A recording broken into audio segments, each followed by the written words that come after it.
Қайырлы күн баршаңызға. Менің арныма қош келдіңіз. Арнаға жазылып лайк басып комментарий қалдыруды ұмытпаңыз. Көп рахмет. Нұрдың Әбдімүтәліпке көшуі. Арада 25 ата өткенде Мұхамбеттің нұры Әбдімүтәліпке келіп дарыды. Алланың назарына ілігіп, нұрды тасыған барлық адам ақылды да дана тұлғалар болды. Оның 11 ұлы болды. Олардың бірінің есімі Әбділда еді. Нұр Әбділдаға ауысты. Әбдімүтәліп пұт-парасқа шоқынбайтын, адал сауда жасайтын, рахмани түсті жиі көретін. Алла оған аян жолдап, суалып қалған Зәмзәм бұлағының көзін аштырды.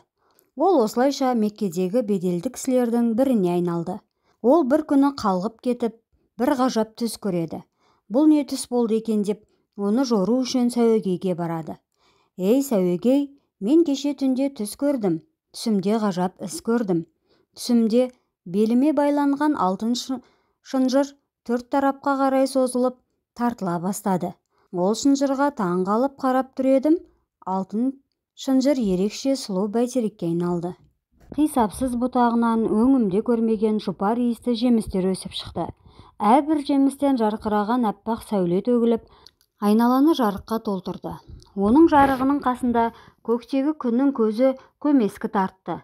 Бәйтеректен тараған нұр сәт сайын ұлғайып, алыс тараптарды да шарпи жөнелді. Аспан астындағы күллі мақлұқат түгел бас иіп, оған тағзым етті. Кенет бір топ адам келді де, ол ағаштың бұтақтарына жармаса бастады. Және бір топ адам келді де, бәйтеректің діңгегін шапқысы келді. Осы кезде көркем жүзді бір кісі ғайыптан пайда болып, ағашты шапқысы келген тобырға кедергі келтірді. Мен көркем пішінді кісіден, бұл нұрдан мен де алсам бола ма деп сұрадым. Ол, кім ар мен иманға бекем болып, әділеттен таймаса, нұрдың берекеті оған нәсіп болады деді. Бір кезде ғайыптан тағы да 2 адам пайда бола кетті. Олар менімен амандасты. Мен олардан, сіздер кімсіздер деп сұрадым. Олардың бірі, менің есімім Нұх, екіншісі, менің атым Ибраим Халиолла деді. Сосын олар маған, әй Әбдімүтәліп, бұл ағаш шарапатты нұрдың шынары. Ол нұр сенің ата-бабаларынан ұрпақтан ұрпаққа өтіп келіп саған жетті. Енді ақырдың пайғамбары асыл нұрдың иесі дүниеге келеді. Әрі қарай бұл нұрдың шарапаты оның діні мен ілімінің аясында жалғасады деді. Сосын мен оянып кеттім. Түсімді жорыту үшін саған келдім деді. Сонда сәуегей, бұл көрген түсің рахмани болса, сенің ұрпағынан пайғамбар шыққалы тұр. Ол барша адамзатқа ортақ пайғамбар болады. Оның діні мен ілімі қияметке дейін жойылмайды. Нұхтың ишарасы былай, хақ пайғамбардың іліміне қасастық қылғандар Нұхтың қауымы сияқты опат болады. Ибраимді көргенің, оның үмбеті Ибраим Халилулланың қауымында болып, оның шарапатынан бұл дүниенің де ақыреттің де игілігіне ие болады. Жеміске қол созғандар иман іздеген момындар, бұтақты шаппақ болғандар кеудесі тар күншілдер, ал дарақты қорып жүргендер жүрек көзі ашылған нағыз ілім иелері.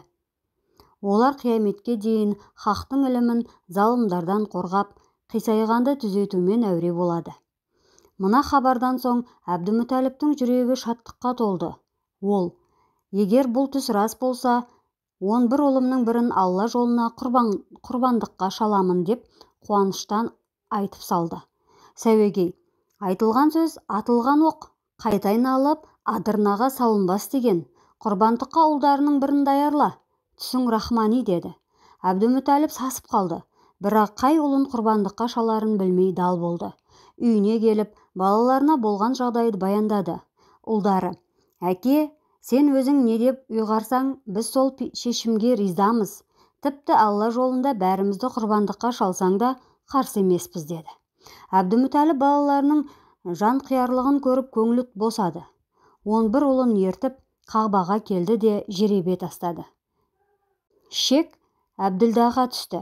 Әбдімүтәліп оны ерекше жақсы көретін, бірақ Аллаға ант беріп, нәзір атағандықтан сертін орындауды жөн санады. Баласын құрбандыққа шалуға бел буды. Бұл хабарды естіген Әбділданың шешесі қарсы болды. Басқа ақсақалдар да мұны ести сала сол заматта келіп жетті. Олар да құрбандыққа қарсы болып табандап тұрып алды. «Әй, Әбдімүтәліп, сен сорақы салт бастама. Егер ұлыңды құрбандыққа шалатын болсаң, бұл дәстүрге айналып кетуі мүмкін. Райыңнан қайт, одан да басқа жолын табуға тырыс» деді. Сол дәуірде Хижаз өлкесінде Шажам деген данышпан бар еді. Әбдімүтәліп содан ақыл сұрады. Ол: «Сендерде бір адамның құны қанша?» деді. Әбдімүтәліп: «Бір адамның құны 10 түйе» деді. «Олай болса, 10 түйені бір жаққа, Әбділданы екінші жаққа қойып, жеребе таста. Жеребе түйелер жаққа түссе, құрбандыққа малды шал. Егер Әбділдаға түссе, онда тағы да 10 түйені ортаға қойып, тағы жеребе таста. Жеребе түйелерге түскенше тоқтатпа» деді. Әбдімүтәліп солай істеді.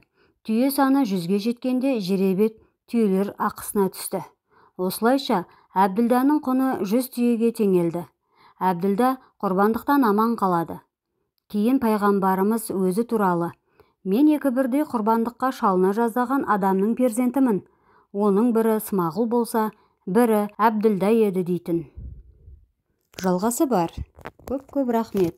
Арнаға жазылып лайк басып, комментарий қалдыруды ұмытпаңыз. Оқыған Перизат Әділқызы, Сияр Шәріп кітабынан.